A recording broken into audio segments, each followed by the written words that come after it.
What happens when boxing's irresistible force meets its immovable object, and then the whole thing falls apart?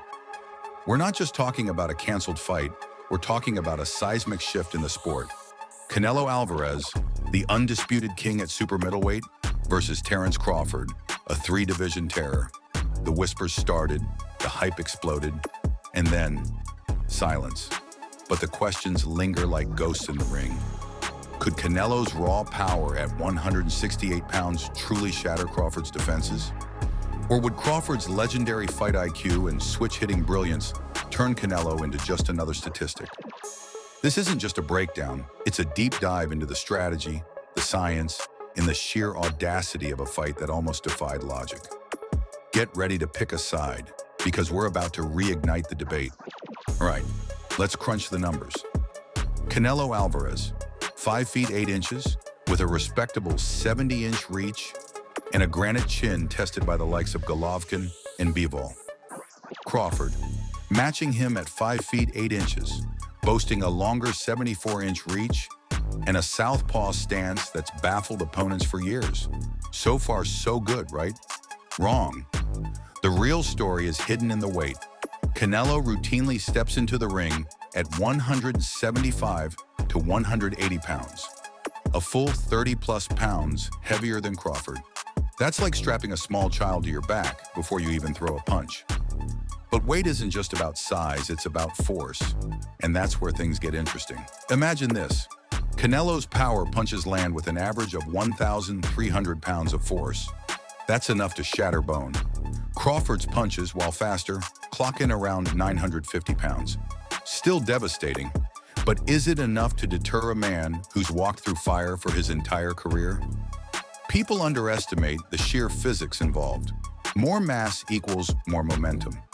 It's not just about how hard you hit, it's about how much that impact transfers through your opponent's guard and into their vital organs. Crawford would be facing a completely different level of punishment than he's ever experienced. Now let's talk about the X factor, Terence "Bud" Crawford's fight IQ. This isn't just about throwing punches, it's about controlling the fight. Crawford is a master of distance, a chameleon who can switch stances on a dime, leaving opponents guessing. He's like a chess grandmaster in boxing gloves. Watch this.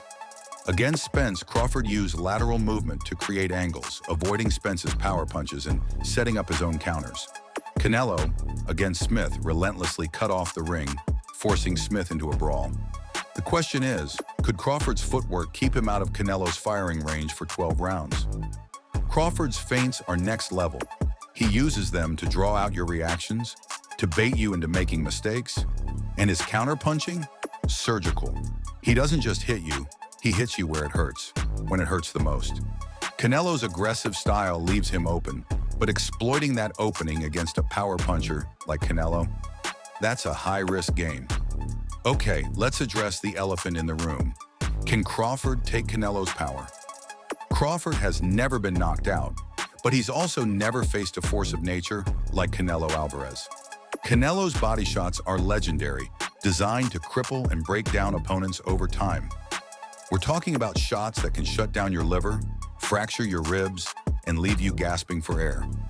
Crawford's defense is excellent, but even the best guards can be penetrated. The real question is, how much punishment can he absorb before his skills start to fade?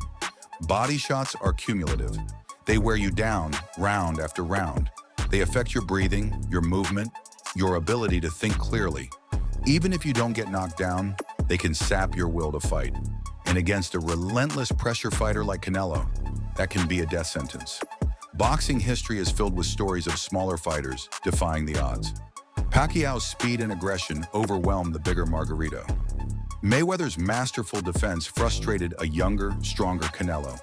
But those fights came with caveats. Pacquiao had incredible punching power for his size. Mayweather was a defensive genius, and neither faced a Canelo in his prime. The weight difference in Canelo versus Crawford would have been significantly larger than in those previous examples. That's a different level of challenge. It's not just about skill, it's about overcoming a fundamental disadvantage in size and strength. So why did this fight fall apart? The official story is always complicated, But here's what we know. Negotiations stalled over several key issues: weight clauses, purse splits, and, most crucially, rehydration limits. Canelo wanted to ensure a significant weight advantage on fight night. Crawford wasn't willing to concede. These fights aren't just about who's the best. They're about money, power, and control. Promoters, managers, and networks all have their own agendas. Sometimes the fighters themselves get caught in the crossfire. In this case, it seems like the two sides simply couldn't agree on terms that were fair to both. So, where do Canelo and Crawford go from here? Canelo faces mounting pressure to fight David Benavidez, a young, undefeated powerhouse who many believe is his toughest challenge.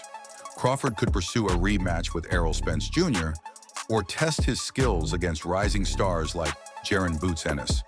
But neither fight carries the same weight as Canelo vs. Crawford.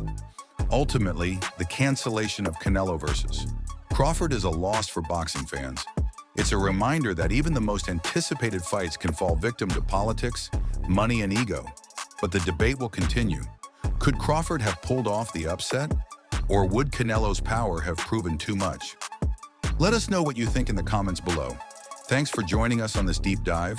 If you enjoyed this video, be sure to subscribe to our channel for more boxing analysis, interviews, and behind-the-scenes content. And don't forget to hit that like button and share this video with your fellow boxing fans. The dream of Canelo vs. Crawford may be on hold, but it's not over yet. We'll be here to cover it when and if it finally happens.